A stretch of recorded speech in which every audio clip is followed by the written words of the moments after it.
शांति 28/12/2021 की मुरली।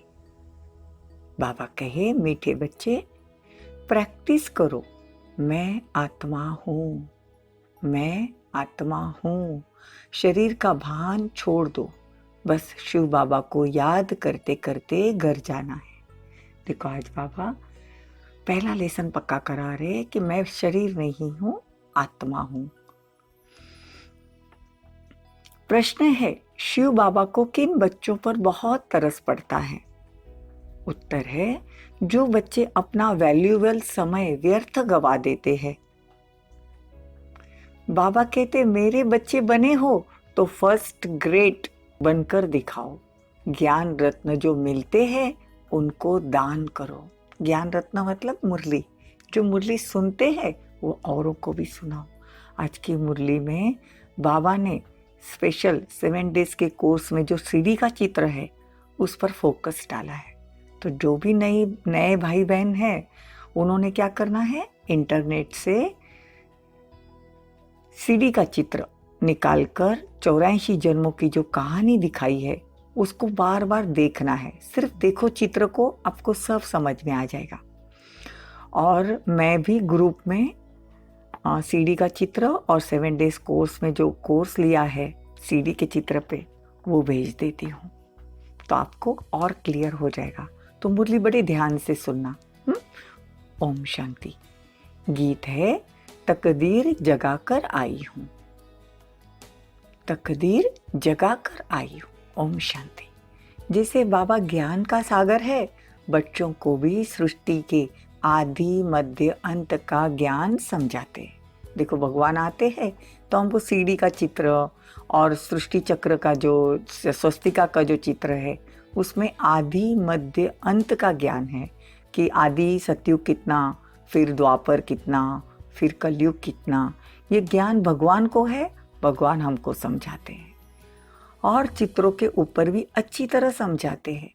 बाबा का सीडी का चित्र पर सारी रात विचार सागर मंथन चल रहा था, क्योंकि यह है सबसे अच्छे से अच्छा चित्र समझाने का और भारतवासियों के लिए। देखो ब्रह्मा बाबा का पूरी रात विचार सागर मंथन चला कि बच्चों को सीडी के चित्र पर कैसे समझाए, और खुद भी समझ रहे थे कि देखो कैसा वंडरफुल ड्रामा है जो भारतवासियों का है।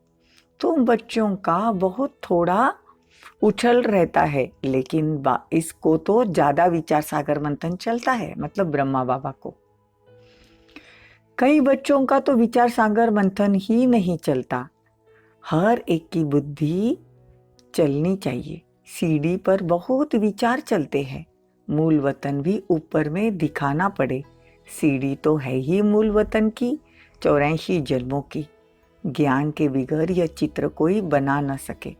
देखो जो सीडी का चित्र है उस पे जाके बैठ जाना है और बैठकर देखना है सतयुग में कितने जन्म, त्रेता में कितने जन्म, द्वापर में कैसे जन्म, फिर द्वापर से कैसे भक्ति शुरू होती है, फिर कलयुग के अंत में ये भारत की क्या हालत हो जाती है।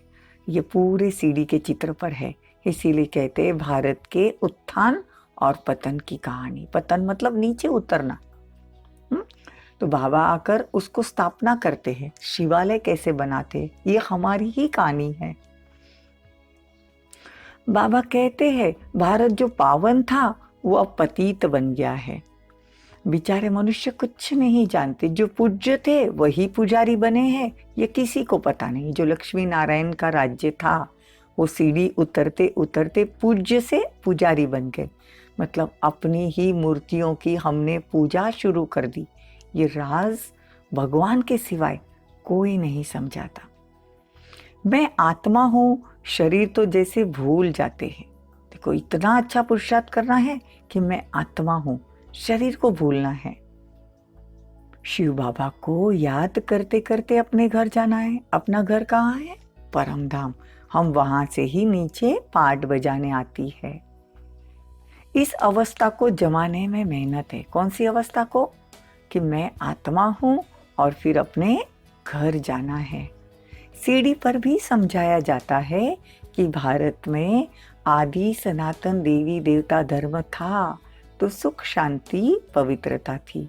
अभी मनुष्य दुखी हुए हैं तो घर को याद करते हैं। कोई को भी इस सीढ़ी के चित्र पर समझाना बहुत सहज है। सीढ़ी के आगे जाकर बैठ जाए तो भी बुद्धि में रहे। हम भारतवासियों ने सिर्फ 84 जन्म लिए हैं। 84 जन्म सिद्ध करने हैं। इस पर हिसाब से समझाया जाता है।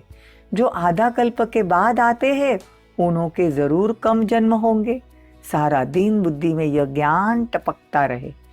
देखो सीढ़ी के चित्र के सामने अगर आप आज जाके बैठो, देखो सतयुग के 8 जन्म, त्रेता के 12 जन्म, द्वापर के 21 जन्म, हाँ, और कलयुग के 42 जन्म, और यह संगम युग का एक पुरुषोत्तम जन्म। ऐसे टोटल 84 जन्म का हिसाब सिखाया गया है।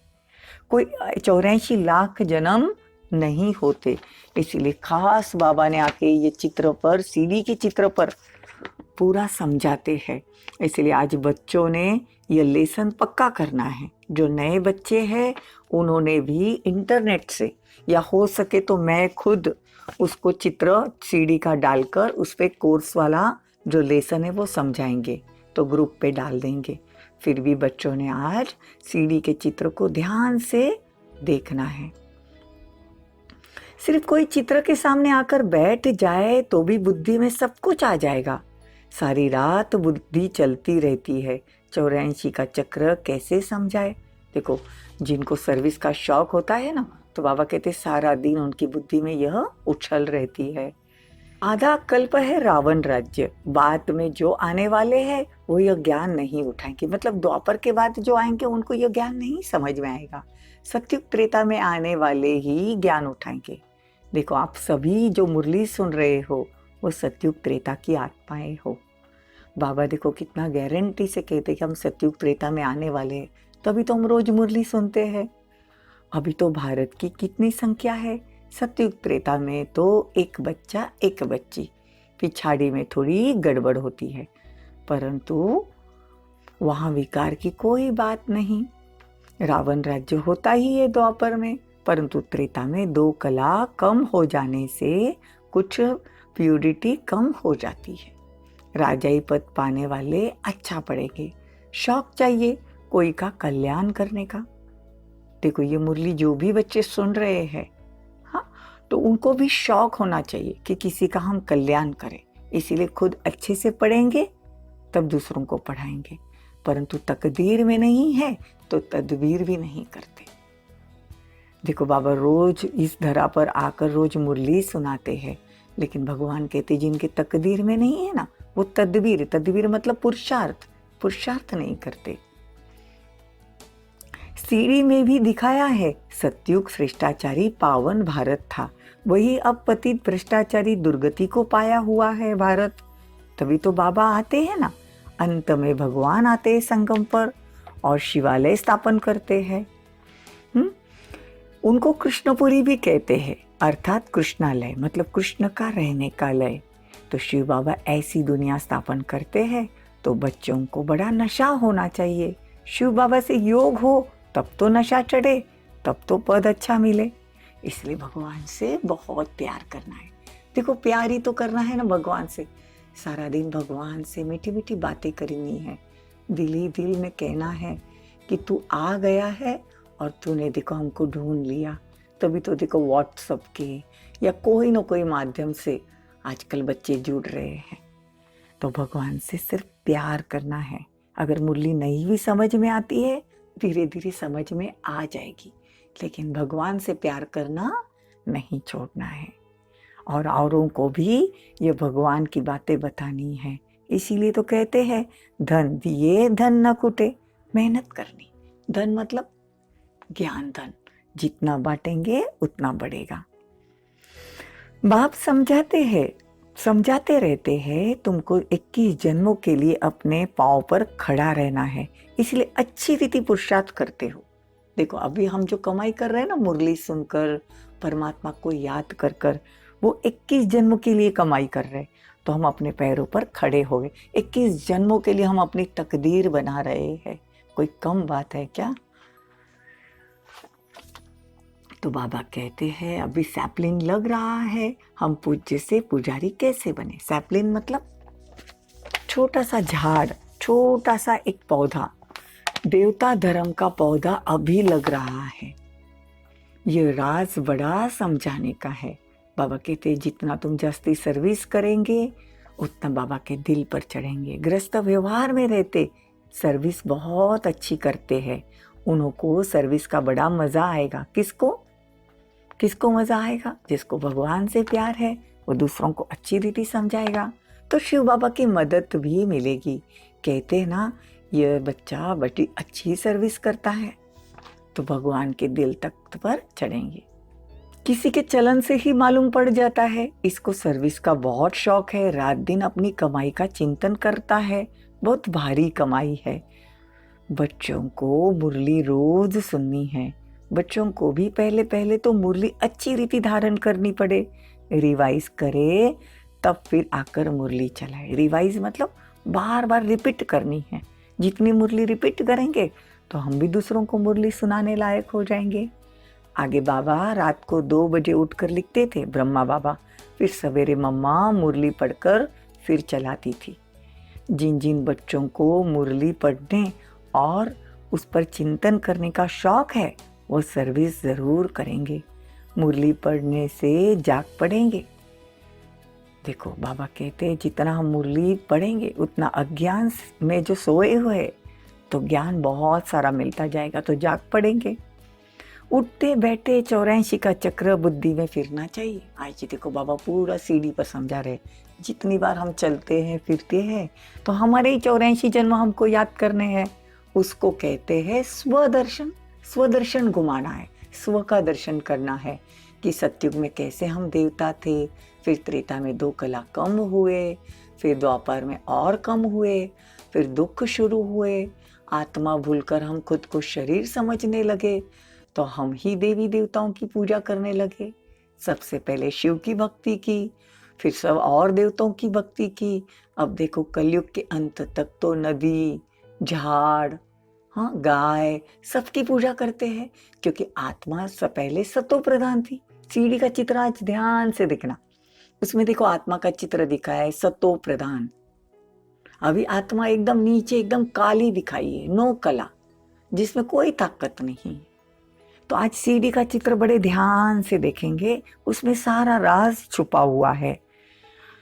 तुम्हारा तो सारा दिन धंधा यही रहना चाहिए, यह है ऊंचते ऊंच धंधा। क्या धंधा है? भगवान का परिचय सबको देना है।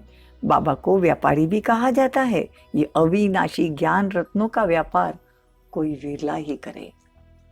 देखो ज्ञान रत्न दूसरों को दान करना, खुद को धारण करना, भगवान से लेना, फिर दूसरों को देना, यह व्यापार कोई विरला ही कर सकता है। विरला मतलब बहुत कम, बहुत कोटों में कोई और कोई में कोई।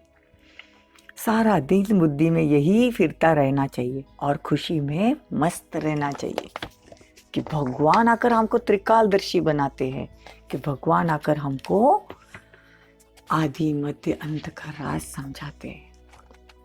ये बड़ी फर्स्ट क्लास नॉलेज है। इसको समझने से कारून का खजाना मिलता है भविष्य में। कमाल है ना। देखो कारून का खजाना मिलता है, हीरे जवाहरात के महल, पुष्पक विमान, सोने की दुनिया, जहाँ कोई दुख नहीं, कोई दर्द नहीं, कोई इंसान भी दुख नहीं देता एक दूसरे को, प्रकृति भी नहीं। कितनी अच्छी दुनिया में भगवान हमको ले जाने वाले। करना क्या है? हाथ कार दे, दिल याद दे। सिर्फ दिल से बाबा को याद करना है, हाथ से काम करना है। यह है अंतिम पॉप। माया इस तरफ आने नहीं देती, चूहे मिसल फूक देती है, सारा खून चूस लेती। दिल तो बड़ा होता है, बाबा की मुरली सुने, हाँ सेंटर पर जाए। देखो ये मुरली के सिर्फ मुख्य पॉइंट्स है, बाकी पूरी मुरली सेंटर पर जाकर जरूर सुननी चाहिए। माया अपनी तरफ आने ही नहीं देती, चूहे मिसल फूक देती है। मतलब देखो चूहा जो होता है ना, जब रात को काटता है, पहले देखो पहले के ज़माने में बहुत सुनते थे कि चूहा काट के गया, तो इतना चींटी काटती है तो पता चल जाता है।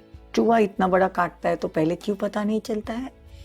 क्योंकि वो जिस जगह पर काटने वाला होता है उसको पहले फूक मारता है, वो जगह थोड़ी बेहोशी जैसी हो जाती है, वो जगह थोड़ी सुन्न हो जाती है, फिर काट कर पूरा खून चूस लेता है, फिर भी पता नहीं चलता है। और फिर बाद में देखते हैं कि जख्म हो गया, खून निकला, रात को चूहा काट के गया। ऐसी ही माया है, भगवान की तरफ आने नहीं देती। घर की सब बातें, गृहस्थ व्यवहार की बातें, यहाँ का धंधा दोरी, यहाँ की सब मायावी बातें बहुत अच्छी लगती है, और भगवान की तरफ वो आने नहीं देती। ये इसका अर्थ हुआ। अच्छा अच्छा अच्छा। मीठे मीठे सिकिले दे बच्चों प्रति माता पिता बाप दादा का याद प्यार और गुड मॉर्निंग। रूहानी बाप की रूहानी बच्चों को नमस्ते। हम रूहानी बच्चों की रूहानी माता पिता बाप दादा को याद प्यार, गुड मॉर्निंग, नमस्ते, थैंक यू, बहुत बहुत शुक्रिया। धारणा के लिए मुख्य सार। सवेरे सवेरे उठकर विचार सागर मंथन करना है। मुरली पढ़कर उस पर चिंतन करके धारणा करना है। अविनाशी ज्ञान रत्नों का व्यापार करना है। देखो आज जो मुरली बताई है, जिस सीढ़ी के चित्र पर विचार सागर मंथन करना है, मुरली पढ़नी है, फिर उस पर भी चिंतन कर धारणा करवानी है कि बाबा क्या क्या कहते हैं धारण करने को। सर्विस का बहुत बहुत शौक रखना है। शरीर पर कोई भरोसा नहीं, इसलिए 21 जन्मों की कमाई अभी ही जमा करनी है। वरदान।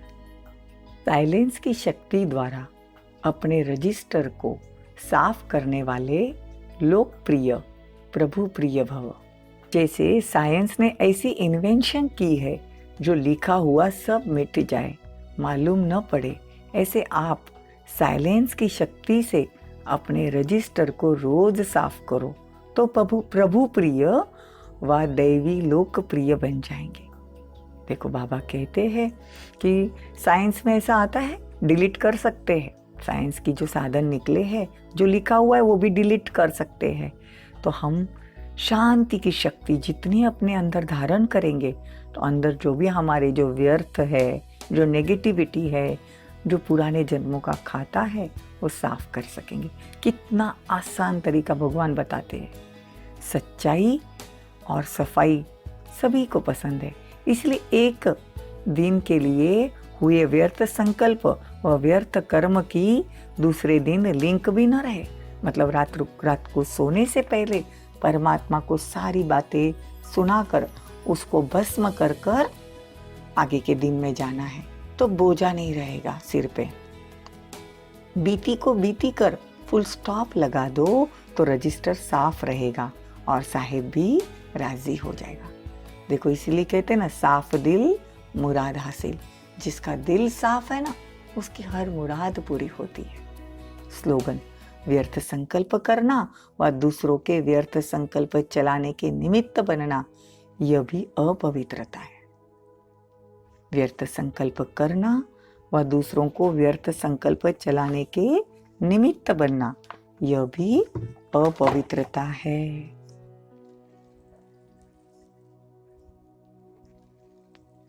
अभी हम आत्माएं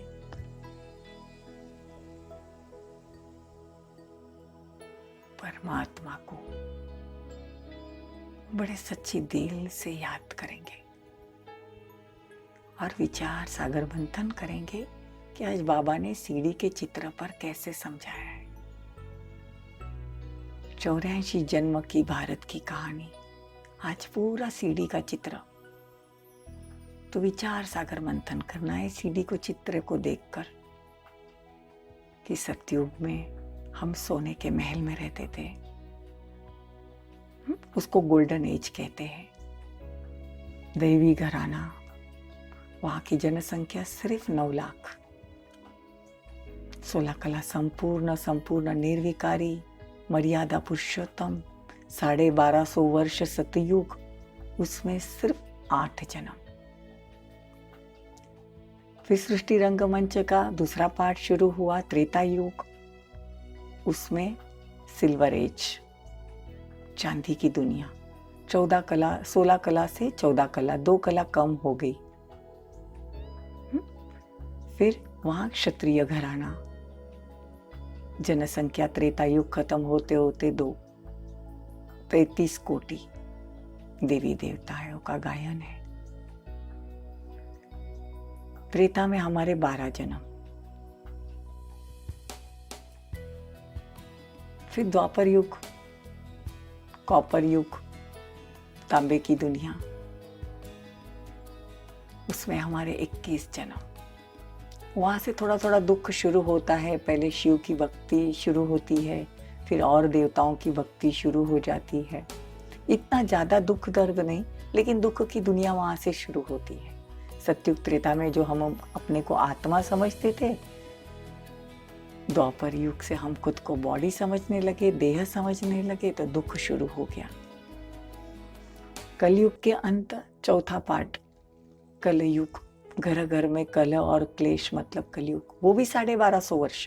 सतयुग 1250 वर्ष, त्रेता 1250 वर्ष, द्वापर 1250 वर्ष और कलयुग भी 1250 वर्ष। उसमें बहुत दुखी दुनिया हो गई है। दिखाते हैं, देखो चित्र सामने रखेंगे तो दिखेगा देश देश में लड़ाई, समाज में लड़ाई, घर घर में लड़ाई, बहुत दुखी दुनिया। अब इस दुखी दुनिया का अंत करने के लिए परमात्मा संगम युग पर आते हैं। तो 100 साल का संगम युग, पुरुषोत्तम संगम युग, जहां पुरुष को उत्तम बनाते हैं, जो अभी चल रहा है, जो अभी हम मुरली सुन रहे हैं। हाँ, इस युग में भगवान आकर हमको वापस देवता बनाते हैं, तो सीधा सतयुग में लेके जाते हैं। तो लिफ्ट मिल गई ना। देखो उतरने में पूरे 84 जन्म लगे, सीढ़ियां उतरते उतरते, इसलिए तो सीढ़ी का चित्र है। फिर बाबा हमको सतयुग में लेके जाते हैं। ऐसे विचार सागर मंथन करना है कि परमात्मा इस धरा पर आ चुके हैं और आकर ये सीढ़ी का चित्र समझाते हैं। कहते बच्चे ये तुम्हारे ही जन्मों की कहानी है। ठीक है, ऐसे आज पूरा दिन विचार सागर मंथन करना और परमात्मा को याद करना। ओम शांति। ओम